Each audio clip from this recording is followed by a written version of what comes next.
ثانی دی، زندگی دی، اگلا وقت یہ حال ایک کا نہیں ہوا۔ نمرود کو دیکھ لیں، حضرت ابراہیم علیہ السلام کو کہتا تھا میں رب ہوں، آپ نے فرمایا رب تو وہ ہے جو زندہ کرتا اور مارتا ہے۔ ایک موت کا قیدی بلایا، کہنے لگا ہاں بھائی کتنے دن رہ گئے تھے پھانسی میں؟ کہنے لگا جی پرسوں ہونی تھی، کہا جا تجھے آزاد کیا، لو میں بھی زندگی دیتا ہوں۔ ایک بے گناہ آدمی کو پکڑ کے قتل کر دیا، کہتا میں بھی مارتا ہوں۔ حضرت ابراہیم علیہ السلام کہنے لگے تو بیوقوفوں جیسی دلیلیں دے رہا ہے، چل اس طرح کر، میرا رب سورج مشرق سے نکالتا ہے، تو اگر رب ہے تو مغرب سے نکال کے دکھا۔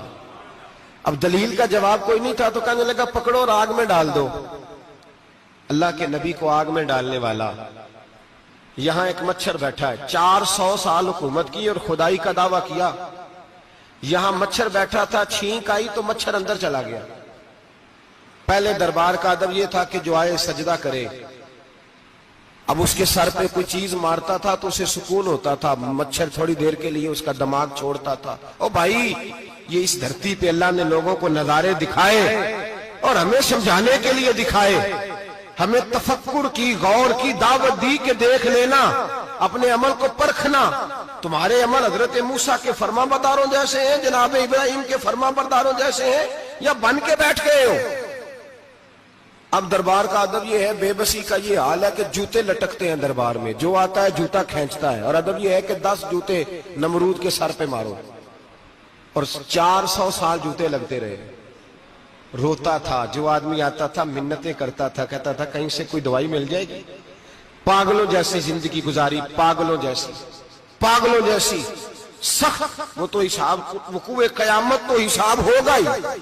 یہاں لوگ پاگل ہو کے مرتے ہیں، معاذ اللہ، نفسیاتی مریض ہو کے مرتے ہیں۔ یہاں آخری وقت اتنا سخت آتا ہے کہ دنیا موت کی دعائیں مانگتی ہے۔ میرے بھائی جب انسان ظلم کرتا ہے تو بھول جاتا ہے کہ شاید مجھے پوچھے گا کوئی نہیں، جب وہ زیادتی کرتا ہے تو بھول جاتا ہے، جب وہ کسی کا حق کھاتا ہے تو وہ کہتا ہے شاید اس کا تو وارث ہی کوئی نہیں جس کو میں لوٹ رہا ہوں۔ لیکن جب اللہ کی پکڑ آتی ہے، حجاج بن یوسف ظالم تھا، اس نے اچھے کام بھی کیے تھے۔ قرآن پاک پر زیر زبر آراب حجاج بن یوسف نے لگوایا۔ محمد بن قاسم کو ہندوستان سندھ کے علاقے فتح کرنے بھی حجاج بن یوسف نے بھیجا تھا۔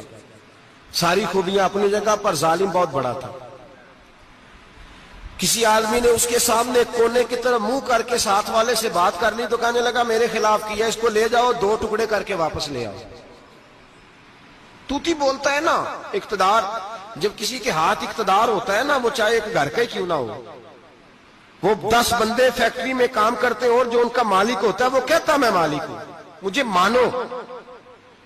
جب تو صاحب اقتدار ہوتا ہے نا، جب تو سسر بن کے بیٹھتا ہے اور کسی غریب گھر کی بہو آتی ہے 2-4 تو کہتا میرا اقتدار ہونا چاہیے، جب میں کھانسنے لگوں تو ہر آدمی کے ہاتھ میں ٹشو پیپر ہونا چاہیے، جب میں بولنے لگوں تو بندھے ہوئے ہاتھوں سے ہر آدمی جی جی کرتا ہوا کھڑا ہونا چاہیے۔ جس آدمی کا، اور یہ کام بہو بھی کرتی ہے کئی دفعہ، وہ بھی کہتی ہے کہ تمہیں پتا نہیں میں کتنا لمبا چوڑا جہیز لے کے آئی ہوں، جب میں سونے کے لیے اپنے بیڈ روم میں جاؤں تو خبردار بوڑھے بابے کو اجازت نہیں کہ وہ کھانسے۔ اماں کو چاہیے کہ اگر اس کو بڑی سخت پیاس بھی لگی ہے تو میرے سوتے باورچی خانے میں برتن نہ کھٹکھٹائے۔ جو جہاں بھی جس اسٹیج پہ بھی بیٹھتا ہے وہ کہتا ہے کوئی نہیں مجھے پوچھنے والا، میں مطلق العنان ہوں۔ جوان بوڑھوں کا مذاق اڑاتے ہیں، سمجھتے ہیں شاید کبھی بوڑھے نہیں ہونا، مذاق اڑاتے ہیں۔ تندرست لوگ بیماروں کا مذاق اڑاتے ہیں، شاید کبھی بیمار نہیں ہونا۔ حجاج بن یوسف ظالم تھا، ظلم کرتا تھا، زیادتی کرتا تھا۔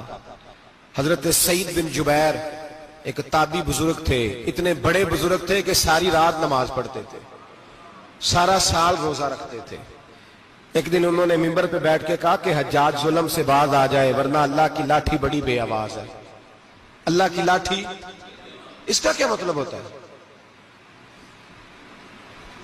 اس کا مطلب ہے جب رب کی لاٹھی چلتی ہے تو اس کی آواز، جی اس کا پہلے کوئی پیغام، وہ پہلے اعلان نہیں کرتا کہ تگڑے ہو جاؤ لاٹھی چلنے لگی ہے، لاٹھی چلتی ہے پر اس کی آواز، سمجھ آ رہی ہے میری بات کی؟ جمعۃ الوداع کے لیے تشریف لانے والے احباب خاص غور فرمائیے گا، حجاج بن یوسف کو پتا چلا کہ حضرت سعید بن جبیر نے میرے خلاف بات کی، بلا لیا، کہنے لگا تو نے میرے خلاف بات کی ہے؟ فرمانے لگے کی ہے۔ کہنے لگا تجھے پتا ہے میں قتل کر دوں گا؟ آپ فرمانے لگے نہ تو زندگی کا مالک ہے نہ موت کا مالک ہے، تو کیسے قتل کر؟ کہنے لگا تجھے پتا ہے میرا؟ فرمایا میں نے تجھے نہیں، میں نے تو کئی شداد، کئی حماد، کئی قارون، کئی فرعون، کئی نمرود دیکھے، کئیوں کی داستانیں سنی، تو کون ہے؟ تو چھوٹا سا ہے۔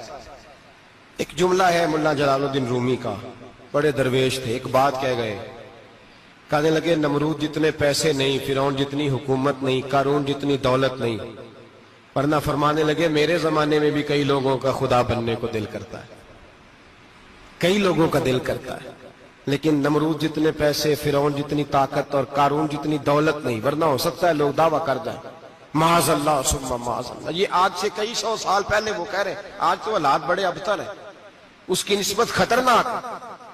فرمانے لگے حضرت سعید بن جبیر تو زندگی موت کا مالک نہیں۔ کہنے لگا پکڑو، قتل کرو اسے، لے جاؤ۔ جب پکڑ کر کھینچ کر لے جا رہے تھے نا، تو حضرت سعید بن جبیر مسکرانے لگے۔ اب ظالم کے سامنے مسکرائے تو اس کو بڑا غصہ آیا، یہ میرا مذاق اڑاتا ہے؟ بلا لیا، ادھر آؤ، کیوں مسکرا رہے ہو، کیا ہوا؟ تو حضرت سعید بن جبیر کہنے لگے میں مسکرا رہا ہوں تیری بیوقوفی پر اور اپنے اللہ کی دی ہوئی ڈھیل پر۔